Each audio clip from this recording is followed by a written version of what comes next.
켜놓으시면 좋을 것 같습니다. 네, 그래요. 우리가 살아가다 보면 사람들을 만납니다. 여러분도 저를 처음 만나고 저도 여러분을 이렇게 버추얼이지만 또 처음 만나게 되는데 어떤 사람을 어떻게 만나느냐 하는 것이 우리 인생에 지대한 영향을 미친다는 것은 누구나 살면서 경험하는 일들이죠. 여러분 기억나시는지 모르겠습니다. 미국에서 오래 사시던 분들도 그렇고 한국에 계셨던 분들도 그렇고 88 서울 올림픽 때에 이 전 미국의 이목을 집중시켰던 한 육상 선수가 있었습니다. 플로렌스 그리피스 조이너라고 하는 흑인 여자 육상 선수였는데요. 그 88 올림픽에서만 육상 부분에서 금메달을 3개, 은메달을 하나를 받았고 그때 세웠던 100m를 10초 49, 200m를 21초 34에 달렸던 그 기록은 아직도 깨지지 않은 세계 기록으로 육상계의 전설처럼 남아 있습니다. 10년 후에 98년도에 38세의 젊은 나이에 갑작스럽게 심장마비로 아깝게 세상을 떠난 사람이죠. 이분이 88년 올림픽 후에 인터뷰를 하면서 기자에게 자신의 라이프 스토리에 대해서 말하는 기회가 있었습니다. LA 남쪽 빈민가에서 극도로 가난한 가정에서 태어나서 정부 보조로 겨우겨우 살아가던 그런 가정에서 태어났습니다. 당연히 이 사람에게는 꿈이라든가 소망이라든가 그런 것들이 전혀 없었죠. 그래서 언제나 그 우울증에 시달렸고 또 친구도 없이 늘 혼자서 지내곤 했습니다. 근데 그가 초등학교에 다닐 때 어느 날 그 초등학교에 한 사람이 방문합니다. 그 당시 흑인 권투 선수로서 5개 체급에서 세계 챔피언이 되어서 모든 흑인들의 영웅 같은 존재가 됐던 슈거 레이 레너드라는 권투 선수였습니다. 학교를 방문했어요. 모든 학생들이 환호하면서 뭐 사인을 받으려고 아우성을 하는데 레너드가 가만히 보니까 구석에 한 여학생이 쪼그리고 앉아 있는 거예요. 다가가서 질문을 합니다. 너 어디 아프냐? 아니요. 왜 그러니? 그랬더니 대답을 합니다. 전 모든 게 다 싫어요. 학교도 싫고 집도 싫고 친구도 싫고 다 싫습니다. 이 뭔가 어려움이 많은 아이라는 것을 알아차린 레너드가 그 아이를 번쩍 받아 올리면서 질문합니다. 너 뭐 좋아하니? What do you like? 네가 잘하는 게 뭐니? What do you do best? 그러자 그는 대답을 합니다. I run fast. 난 뛰는 걸 잘합니다. 레너드가 그에게 말했습니다. 그래, 그러면 지금부터 열심히 뛰어라. 그럼 언젠가는 너도 나처럼 훌륭한 운동선수가 될 수 있을 거다. 조이너는 인터뷰에서 이런 말을 했어요. 내 인생이 바뀐 것은 바로 그때 슈거 레이 레너드 선수와의 만남이었습니다. 그것은 내 인생을 송두리째 바꿔놓은 사건이었습니다. 그렇게 말을 했다고 합니다. 여러분 어떻습니까? 우리도 그렇지 않은가요? 누굴 만나는가 하는 것이 우리 인생을 결정하는 아주 중요한 계기가 되죠. 태어날 때부터 왕족이나 귀족으로 태어나는 사람은 그런 부모를 만났다는 이유 하나만으로 평생을 호강하며 살게 되지만 반대로 조이너처럼 가난하고 힘없는 부모에게 태어난 사람은 그런 부모를 만났기 때문에 평생을 고생할 살 수가 있습니다. 출생만 그런가요? 어떤 친구를 만나는가, 어떤 선생님을 만나는가, 어떤 배우자를 만나 살게 되는가 결정적인 인생의 계기가 됩니다. 성경은 하나님과 인간의 만남에 대한 말씀입니다. 사람은 어떻게 하나님을 만나는가? 더 정확하게 얘기한다면 하나님께서 어떻게 우리 인간을 만나주시는가 하는 데 대한 이야기죠. 오늘 나눌 예수님의 이적 스토리 역시 마찬가지입니다. 얼른 보면 그저 한 여인이 예수님을 통해서 병을 치유받는 이야기 같지만 이 이야기는 근본적으로 예수님과의 만남의 스토리를 보여줍니다. 하나님의 신비한 섭리 속에서 이 여인과 예수님께서 어떻게 만나시는지 우리와 관련을 시켜서 말씀을 한다면 이 여인과 예수님과의 만남의 스토리를 통해서 우리는 어떻게 예수님과 만나게 되는지 어떻게 만나야 하는지 그걸 보여주는 사건이죠. 오늘 이 말씀은 마태복음 9장에도 나오고 누가복음 8장에도 나오는 이야기입니다. 그러나 저는 마가복음의 스토리를 선택을 했습니다. 성경은 같은 하나님의 말씀을 다양한 장르로 소개를 합니다. 때로는 장황한 이론으로 설명하는 말씀을 하기도 하지만 간단한 스토리로 전하기도 합니다. 오늘 본문은 아주 간단한 스토리입니다. 그러나 그 스토리를 통해서 하나님이 전하고자 하는 메시지를 우리에게 들려주신 것이죠. 우리는 이제 그것을 스토리로 잘 살펴볼 필요가 있습니다. 여러분이 이 스토리를 보시면서 마치 드라마를 보는 것처럼 그렇게 보실 필요가 있는 거죠. 오늘 본문의 그 윗부분을 보시면은 22절 이하에 이런 말씀이 나오죠. 예수님이 지금 이제 어린 딸이 죽게 되어 찾아왔던 한 아버지의 요청에 따라서 그 회당장 야이로의 집을 향하고 가시던 길이었습니다. 24절을 보시면 아주 많은 사람들이 따라오고 있었어요. 군중들이. 근데 가시던 그 길목에서 군중 속을 뚫고 들어온 여인을 만나시게 되는 겁니다. 자, 25절과 26절 말씀 다시 한번 여러분 성경을 펴시고 한번 보십시오. 12해를 혈루증으로 앓아온 한 여자가 있어 많은 의사에게 많은 괴로움을 받았고 가진 것도 다 허비하였으되 아무 효험이 없고 도리어 더 중하해졌더라. 마가가 소개하는 이 여인은 불치병으로 죽어가는 대단히 불쌍한 사람으로 소개를 합니다. 혹시 여러분 불치병으로 죽어가는 사람을 가까이서 지켜보신 적이 있나요? 전 목회하면서 참 많이 경험했습니다. 성도들도 그렇지만 무엇보다도 제가 사랑하던 두 분을 그렇게 지켜보는 경험을 했습니다. 한 분은 제 아버님이셨고 또 한 사람은 제 처제였습니다. 아버지는 9개월, 처제는 9년 동안을 암으로 투병을 했습니다. 아버님은 짧게 투병하셨지만 한 집에 함께 살면서 지켜봐야 했기 때문에 그 몇 개월이지만은 정말 지켜보기 어려운 과정이었고, 처제는 만 9년 동안을 키모테라피만 수십 번을 하면서 당하는 그 고통을 저도 옆에서 지켜볼 수 있었죠. 경험자만 알 수 있는 그런 거죠. 25절을 보면 이 여인은 혈루증 환자였어요. 피 흘리는 병을 앓고 있었다는 말인데, 이 병은 모든 여성들에게 있는 어떤 정기적인 현상이나 혹은 어떤 여성들에게 있는 그 피 흐르는 부인병이라는 뜻이 아닙니다. 이건 원인도 모르고 치료 방법은 더구나 알 수 없는 일종의 불치병이었던 것이죠. 중요한 것은 유대 율법에 의하면 레위기 15장을 보면 이런 상황에 있던 여인들은 부정하게 취급되었기 때문에 이런 여성들은 일체의 접촉이 금지되었습니다. 이것이 이제 만성병, 크로닉 디지즈로 앓던 사람들은 사회 모든 활동이 다 금지되어 있고 어떤 모임에든 참가를 못하는 것은 물론이거니와 누구와도 접촉을 할 수 없었던 그런 취급을 받았어요. 마치 나병 환자 같은 취급을 받았던 것이죠. 현장 예배 같은 데는 당연히 나올 수가 없었던 거예요. 찾아오는 사람 아무도 없었고 가까이 할 수 있는 사람이 전혀 없었다는 거예요. 병 자체도 괴로운 것이었지만 그래도 위로하는 사람이 곁에 있어주고 또 찾아와주는 사람이 있기라도 한다면 힘이 나는 것이죠. 하지만 찾아오는 사람도 없고 오히려 내 병 때문에 모든 사람들이 나를 멀리하는 그런 상황에 빠져 있었던 것이죠. 요즘 우리가 이제 코로나 바이러스 때문에 조금은 경험하는 거 아닙니까? 병도 병이지만 이 병에 걸리면 사람들이 다 나를 피하게 돼 있잖아요. 근데 그런 상황이 무려 12년 동안 지속되고 있었던 거예요. 여러분이 만일에 코로나에 걸려서 12년 동안을 아무도 만날 수 없는 격리 상태로 들어간다 생각해 보십시오. 가족도 못 만나, 친구도 만날 수 없습니다. 누구와 접촉도 만남도 할 수 없다. 상상되십니까? 저는 최근에 제 7번째 손녀딸이 낳았는데 9개월 전에 태어났지만 이 코로나 때문에 못 만나고 있어요. 얼마나 답답한지 모르겠어요. 이 여인은 몸과 마음, 심신이 지독하게 고통스러운 그런 상황에 떨어져 있어요. 괴로움과 외로움, 고통과 고독, 그야말로 절망적인 그런 상태에 있었던 사람이죠. 26절을 보면 많은 의사에게 많은 괴로움을 받았다 말씀을 해요. 무슨 뜻일까요? 문제 해결을 위해서 의사라는 의사는 다 찾아가 봤다는 얘기예요. 치료는 다 받아본 것이죠. 근데 그때마다 모두가 다 헛일이었어요. 실망만 안고 돌아온 것이죠. 제 처제가 32살에 유암 말기 진단을 받고 9년을 투병할 때 저희 처가의 어른들은 이미 오래전에 아들을 군에서 잃었던 경험이 있기 때문에 또 자식을 잃게 된다는 생각 때문에 그 딸을 치료하려고 치료는 다 해보신 것이죠.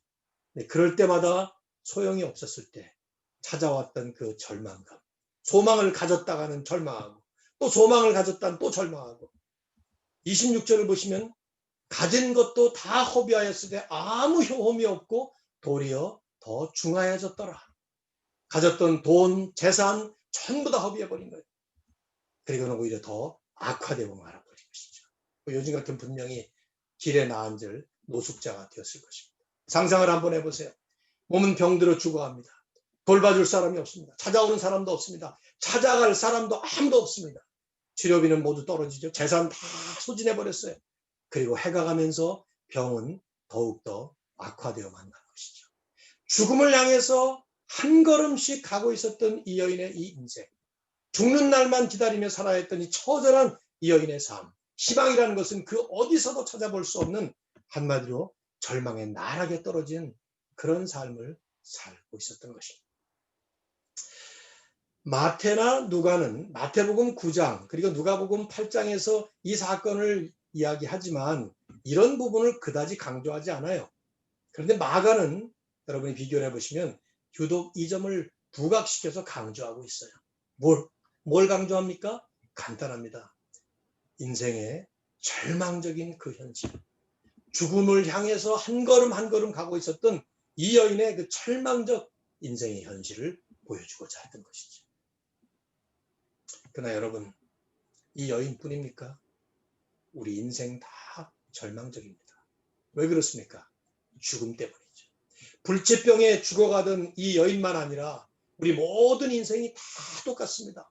왜? 모든 인간은 언젠가 반드시 죽음을 맞게 되어 있고 죽으면 그걸로 끝나게 되어 있어요. 69년도에 노벨 문학상 수상을 했던 프랑스 소설가 사무엘 베케트가 간단하게 잘 말했죠. 인간이 뭐냐?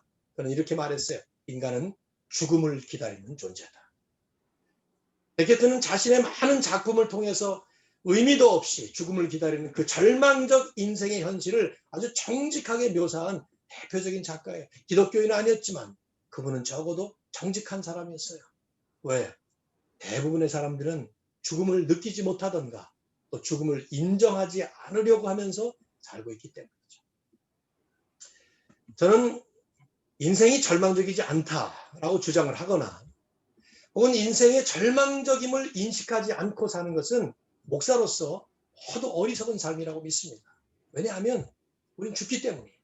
그리고 죽으면 모든 것이 끝나기 때문입니다. 죽음은 누구도 예외 없는 현실이에요.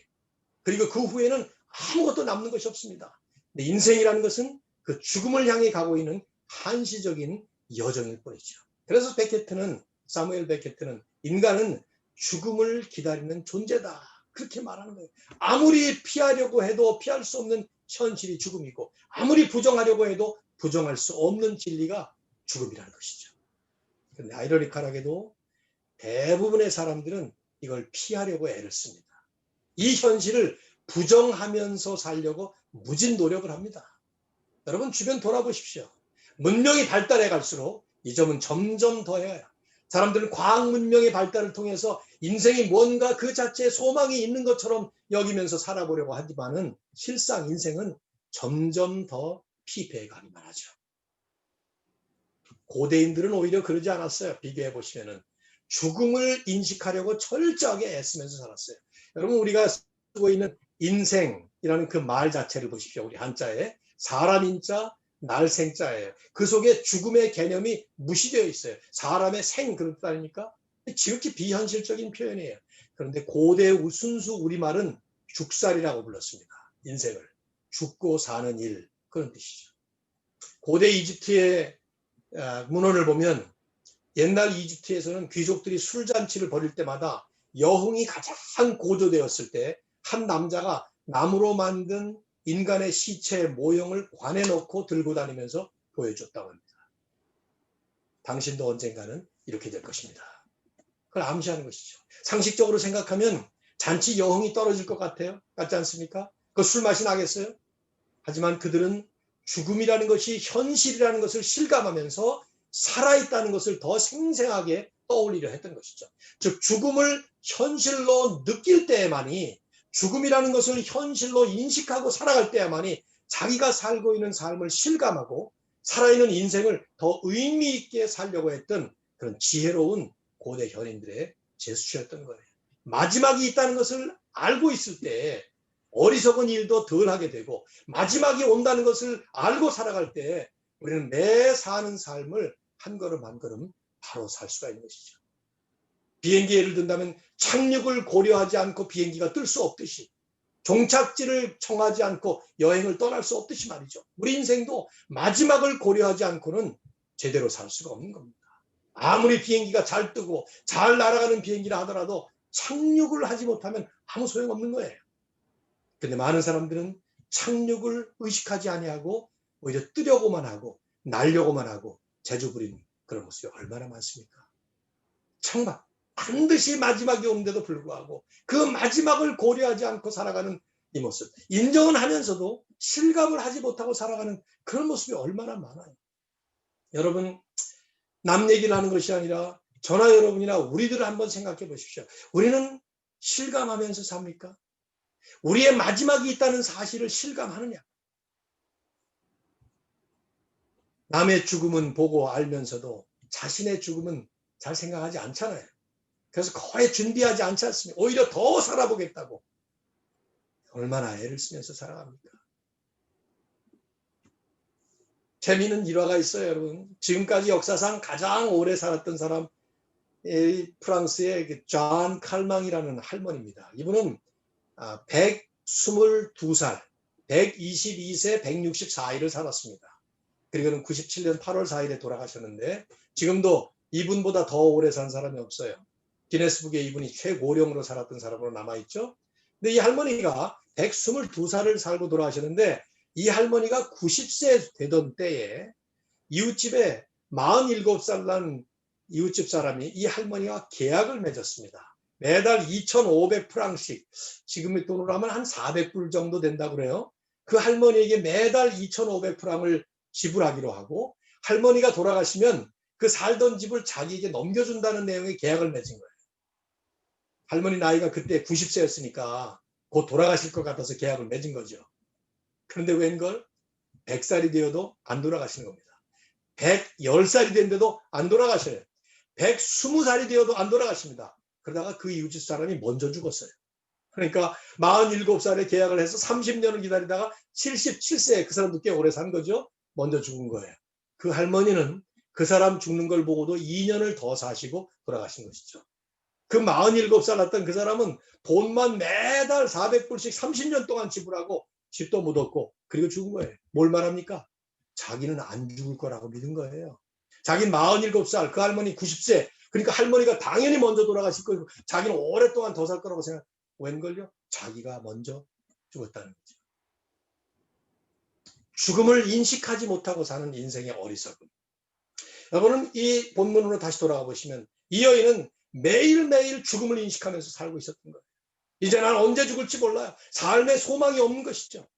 삶의 희망을 전부 잃어버리고 이제 나에게 남은 것은 아무것도 없다는 그 절망의 바닥에 떨어졌던 그런 인생이었어요. 바로 그때에 예수님을 만난 것이죠. 더 정확하게 한다면 바로 그때에 예수님께서 찾아오신 것이죠.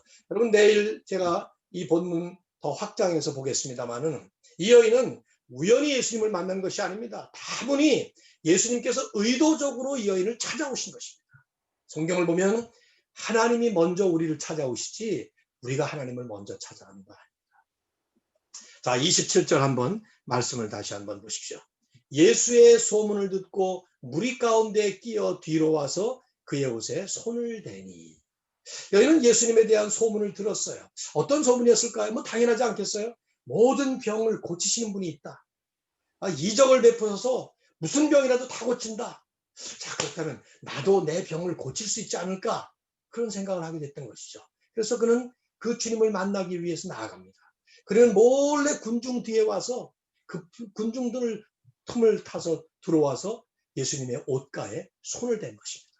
혈루증 때문에 부정한 몸으로 남의 몸을 만질 수 없었기 때문에도 그랬지만 또 다른 이유는 그 옷을 만진 또 다른 이유는 28절을 보시면은 이는 내가 그의 옷에만 손을 대어도 구원을 받으리라 생각함이더라 라는 소망이 있었던 것이죠. 우리는 그의 믿음이 어떤 종류였는지 분명하게 알 수는 없습니다. 그러나 그는 어쨌든 믿었던 거죠. 이분을 만나면 내가 고침을 받을 것이다. 내 불치병도 고쳐질 것이다. 그저 옷에 손만 대도 고칠 수 있다. 아주 단순하지만 분명하고 간절하게 믿는 그런 믿음이 있었던 것이죠. 그래서 손을 댄 거예요, 옷에다가. 근데 손을 대자마자 하나님의 전능하신 능력이 그를 치유한 것입니다. 갑자기 몸에서 줄줄 흐르고 있던 피가 순식간에 멈춰버립니다. 29절 보시죠. 이에 그의 혈루 근원이 곧 마름에 병이 나은 줄을 몸에 깨달으니라. 영어 성경을 보니까 NIV 성경에는 immediately her bleeding stopped. 즉각적으로 그의 피가 멈췄다. 그렇게 쑤시고 아프던 온몸의 통증이 즉각적으로 멎어버린 것이죠. 그래서 병 나은 것을 즉각 깨달아버린 거예요. 이제 재미있는 것은 이제부터 30절 보십시오.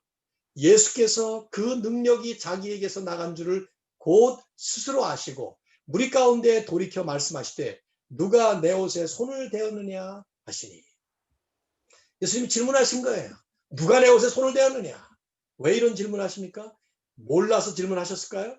아니 불치병을 한순간에 그냥 나도 모르는 사이에 남의 옷을 살짝 만져도 완전히 치유하실 수 있는 그런 분이, 그런 전능하신 하나님의 아들이 당연히 전지하신 분이 아니셨겠어요? 모르셨을 리가 없죠. 알면서도 이런 질문하신 거예요.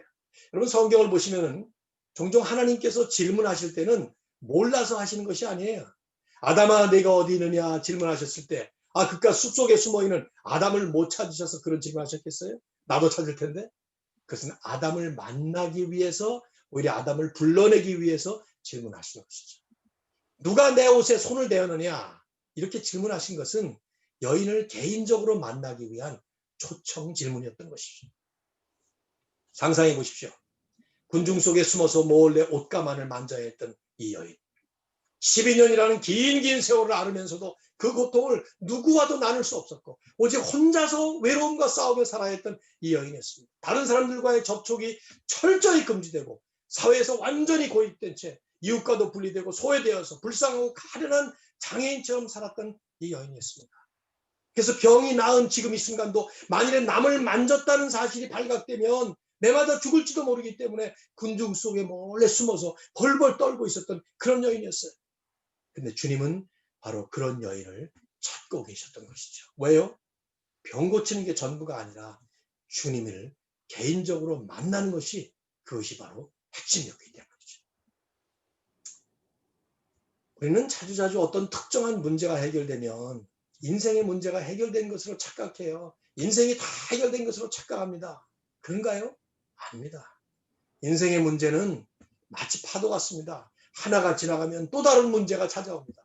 인생은 끊임없이 밀려오는 바다처럼 문제 위에 또 다른 문제, 계속 문제를 만납니다. 세상이 죄 때문에 그런 것이죠. 그럼 어떻게 살아야 합니까?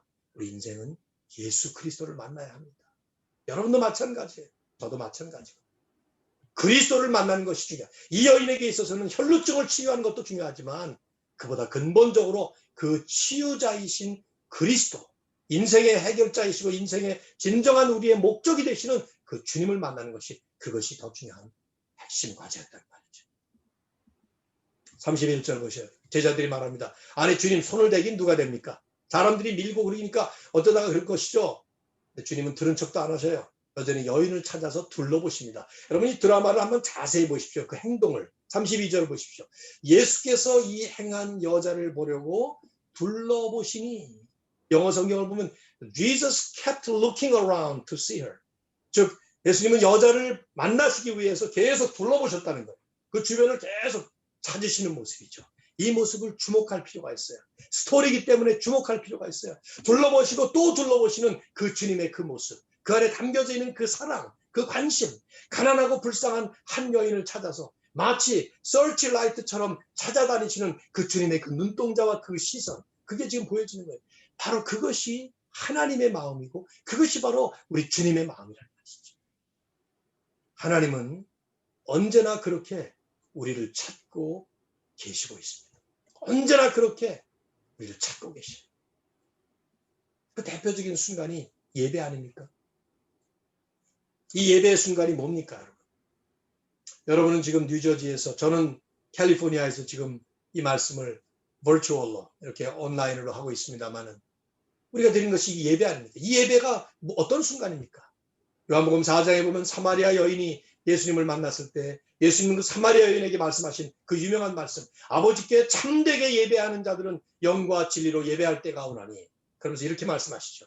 아버지께서는 자기에게 이렇게 예배하는 자들을 찾으시느니라. 이렇게 예배하는 자들을 찾으시느니라. The Father is seeking such people to worship Him. 예배를 드려도, 똑같은 예배를 드려도 그 이렇게 예배하는 자들, 영과 진리로 진정으로 예배하는 자들을 아버지께서 찾으신다. The Father is seeking. 하나님이 그 예배 현장에 눈동자를 밝히시고 하나님께서 찾으시는 거예요. 서치라이트를 가지고 찾으시는 것처럼 지금 이 여인을 찾으시는 그 예수님처럼 하나님이 찾으신단 말이에요. 우리에게 은혜를 베푸시기 위해서 말이죠. 33절을 보십시오. 여인이 벌벌 떨면서 예수님 앞에 나와서 엎드리면서 모든 사실을 얘기합니다. 제가 이러저러해서 이렇게 나왔고 이렇게 치유를 받은 것입니다. 34절. 그래서 주님이 그를 일으켜 세우시면서 말씀하십니다. 34절 말씀 여러분과 제가 같이 읽어볼까요? 여러분 다 묵음이지만 읽어보십시오. 따라 내 믿음이 너를 구원하였으니 평안히 가라. 내 병에서 놓여 건강할지어다. 아멘. 공관복음서 모두가 공통적으로 강조하는 말씀이에요. 따라. 다정스러운 표현이죠. 예수님께서 뭐 나이가 많으셔서 그 여인 보고 따라 그랬겠어요? 예수님 기껏해서 30대 초반인데. 근데 따라. My daughter. 다정스러운 그 음성으로. 내 믿음이 너를 구원하였다. 평안히 가라. 이제는 내 병에서 놓여 건강하게 살아라. 주님께서 늘 이런 식으로 말씀하신 건 아니죠. 믿음을 강조하실 때만 이 말씀하신 거예요. 그래서 믿음이 너를 구원하였다는 것은 믿음을 강조하실 때, 이 여인의 믿음이 참 주목할 만한, 괄목할 만한 믿음이었다는 것이죠. 참 여인이 보여준 믿음은 믿음 자체로도 한번 설교할 만한 그런 내용의 믿음입니다. 넘을 수 없는 장벽을 넘게 했고 들어갈 수 없는 군중통로 들어가게 하는 믿음이었어요. 또 그 믿음은 자신에게 구원이 임하는 통로 역할을 하는 믿음이었어요. 그래서 주님이 내 믿음이 너를 구원하였다 말씀한 것이죠. 또 그 믿음은 절망에서 오직 예수님만 유일한 소망이신 것을 믿게 하는 믿음이었어요. 모든 소망의 끈이 끊어진 상태에서 그리스도를 향해서 나아갈 수 있도록 만들었던 그 믿음이었다는 말이죠. 그러나 여러분, 더 중요한 것은 이 여인을 일부러 찾아와 주시고 만나 주시고 고쳐 주시고 문제 해결뿐만 아니라 삶 자체를 바꿔주신 우리 주님께 있는 것입니다. 여러분, 너무 여인의 믿음을 강조하지 마세요. 그 여인의 믿음보다 더 중요한 것은 이 여인을 찾아와 주신 예수님의 사랑이에요. 이 여인을 찾아와 주신 예수 그리스도의 은혜라 이 말이죠. 말씀드렸지만은 앞뒤 문맥을 살펴보시면은 회당장 야이로의 딸을 고치러 가던 그 도중에 주님은 일부러 바로 이 여인을 만나서 지체하시는 그 과정을 보여줍니다. 주님께서 찾아오셔서 만나주시고 고쳐주시고 문제 해결은 물론이거니와 삶 자체를 송두리째 바꿔보시는 놀라운 하나님의 축복을 경험하게 해주셨던 것이죠. 여러분, 이 줌으로 하는 설교이기 때문에 저는 여기서 설교 말씀을 좀 정리하려고 합니다. 여러분은 정말 예수님을 만나셨나요? 정말 여러분 인격적으로 개인적으로 예수님이 누구신지를 만나셨기 때문에 그분을 알고 계십니까? 그분이 여러분을 위해서 뭘 해주셨는지 여러분 아십니까? 성경이 우리에게 말씀하는 예수 그리스도가 어떤 분이시고 성경이 우리에게 말씀하고 있는 그리스도가 우리에게 해주신 일이 무엇인지를 여러분 분명히 아십니까? 이 이야기는 여기가 끝이 아닙니다. 마가복음 5장에서 끝나는 게 아니에요. 계속 갑니다. 어디를 향해서 이 스토리가 전진합니까? 십자가와 부활을 향해서 계속 이 말씀은 전진합니다. 왜요? 예수님께서는 인생의 가장 큰 문제이고 해결하지 못한 숙제인 죽음의 근본적인 문제인 죄 문제를 해결해 주신 분. 그걸 해결하기 위해서 주님은 십자가를 향해서 갑니다. 우리가 받아야 될 그 죄의 형벌을 대신 받으시고 우리가 죽어야 될 죽음의 대가까지도 대신 치러주심으로써 우리를 구원하시기 위해서, 그래서 우리에게 죽음이 아닌 구원을 주시기 위해서 우리 주님은 십자가를 향해서 이제 가신 것이죠. 이 말씀은 오래전 이사야를 통해서 분명하게 선포하셨던 말씀 아닙니까? 그가 찔림은 우리의 허물을 인하며 그가 상함은 우리의 죄악을 인하며 그가 징계를 맞음으로 우리가 평화를 누리고 그가 채찍에 맞음으로 우리가 나음을 입었도다. 사도 요한은 바로 이 주님께서 하나님의 사랑을 우리에게 보여주시는 놀라운 십자가의 사랑을 통해서 우리에게 찾아오신 것을 말씀하죠. 하나님이 세상을 이처럼 사랑하사 독생자를 주셨으니 이는 그를 믿는 자마다 멸망하지 않고 영생을 얻게 하려 하심이라. 생각해 보십시오, 여러분. 그 당시에 이 군중들 가운데 수많은 사람들 중에 주님과 몸을 접촉했던 사람들이 한두 사람이 아니었을 거예요. 그러나 주님의 구원의 능력은, 주님의 구원의 역사는 오직 이 여인에게만 임했습니다. 수많은 군중들 가운데 이 은혜의 체험은 오직 이 여인만 한 것이죠. 저는 이런 생각을 해봤습니다. 오늘날 교회를 스쳐가는 수많은 군중들이 있습니다. 매주 한 번만 교회 나가도 10년이면 500번, 20년이면 1000번을 교회 가는 겁니다. 일평생 다닌다면 얼마나 더 많겠습니까? 지금처럼 이런 온라인으로 여기저기 설교 듣는 이 기회가 얼마나 많습니까, 여러분? 용수면 방송으로 설교 듣고 인터넷에 말씀 듣고 수없이 복음을 접합니다. 그런데도 정작 만나야 할 주님을 만나지 못하고 그냥 스쳐만 지나간다면, 평생 교회를 수천 번을 나가면서도 정작 만나야 될 주님을 만나지 못하고 있다면, 정작 경험해야 할 그 주님의 능력과 은혜의 체험을 못하고 그냥 지나간다면 얼마나 안타까운 일이냐 이 말이죠. 이 여인처럼 우리도 주님을 만나야 되고, 이 여인처럼 우리도 그 주님을 통해서만 얻을 수 있는 은혜와 능력을 누리며 살아야 될 줄로 믿습니다. 혹시 여러분들 가운데 아직 주님을 만나지 못한 분 계십니까? 로마서 10장 13절 말씀하죠. 누구든지 주의 이름을 부르는 자는 구원을 받으리라. 주님의 이름을 부르는 자는 누구든지 구원을 받는다. 아마 이 예배를 드리시고 오늘 시간에 함께 말씀을 나누는 여러분들 대부분 주님을 만나셨을 줄이라고 믿습니다. 이미 만나셨습니까, 여러분? 그렇다면 매일 매 순간 그 주님을 어떻게 만나고 계십니까? 한 번 만나고 끝나는 게 아니에요. 저는 아내와 결혼한 지 42년 되었습니다. 결혼식 한 번 치르면 끝인가요? 결혼한 그분과 함께 계속 잘 살아야 되는 거죠. 사는 게 중요하죠. 여러분, 주님을 만나는 것이 만일에 결혼식이라고 할 것 같으면 그 주님과 함께 지금 어떻게 살고 계십니까? 매일 만나십니까? 매 순간 만나십니까? 그래서 그 주님으로부터 받는 은혜와 능력을 여러분도 체험하며 사시는 말이죠. 성경 우리에게 분명하게 말씀하고 있습니다. 그 주님께 나와서 가장 소중한 그분과의 그 만남을 소중히 여기면서 오늘도 그리고 다음 순간에도 매 순간마다 주님과 함께 동행하시는, 요즘처럼 이 코로나 때문에 얼마나 어려움이 많습니까?